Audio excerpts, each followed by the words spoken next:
What is up, Resonators? Hope you're drinking water, taking care of yourselves. Welcome back to the channel. If you thought Kuro Games was going to give our accounts a breather, you might want to sit down, because the latest wave of leaks for version 3.4 and beyond is absolutely incredible.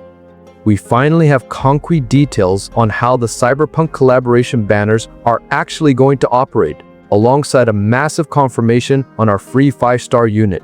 On top of that, we are looking at revolutionary dual playstyle kits, upcoming summer skins, and a highly anticipated gameplay leak for Electro Rover that completely changes their combat dynamics. Let us cut straight through the noise and break down exactly what you need to know to prepare your account. Kicking things off with the highly anticipated version 3.4 collaboration. The weapon and element alignments are officially locked in.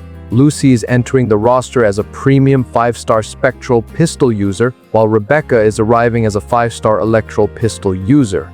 But the absolute biggest headline here is that Kuro is handing everyone Rebecca completely for free. While it genuinely stings that David is strictly relegated to an unplayable NPC role for the event story, getting a top-tier 5-star unit handed to us instantly softens the blow. However, you need to pay very close attention to how these banners will function. According to insider data, Kuro is treating this event exactly like the classic Devil May Cry crossover in Punishing Grey Raven. This means Lucy and Rebecca will operate on a completely isolated gacha system. We are talking about dedicated pulling currency, entirely separate pity counters that do not mix with your standard limited banners, and highly credible rumors pointing to the complete removal of the 50-50 system. If you pull, you are guaranteed to get the featured unit.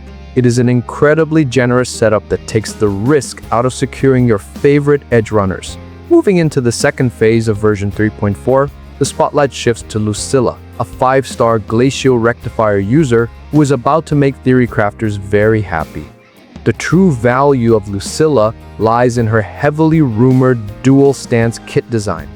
Instead of being locked into a single role, her kit allows her to dynamically swap between two distinct combat modes, one strictly focused on enabling glacio chaff reactions and another built entirely around tomb break mechanics.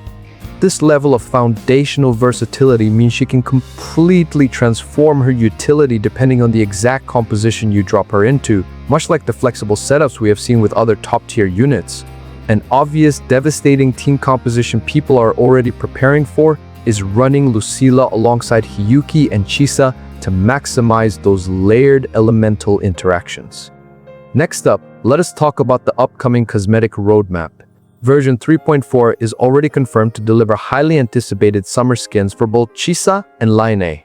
Now, there have been some unverified rumors floating around claiming we might also see a premium Blessed Maiden skin for Sentinel Cartethiya in version 3.5. Honestly, you can safely ignore that noise for now. Cartethiya is not scheduled for a banner run in that patch, and dropping 3 highly detailed skins back-to-back makes zero financial sense even for a studio as generous as Kuro.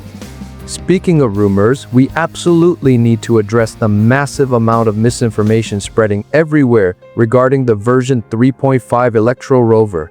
I keep seeing people claiming that the developers are introducing an entirely new secondary weapon system that will let characters equip 2 separate weapons at once. Let me clear the air right now, that is completely false information. Do not believe that data for a second, treat those rumors as pure gas.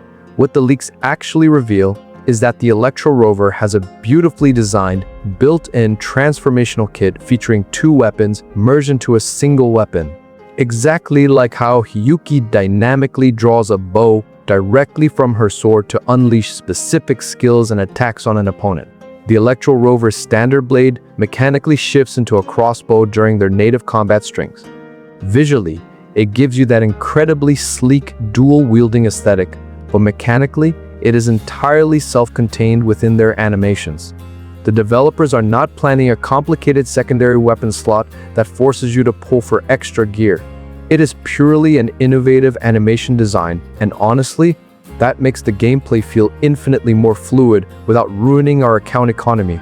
That wraps up the core breakdown for this massive wave of leaks.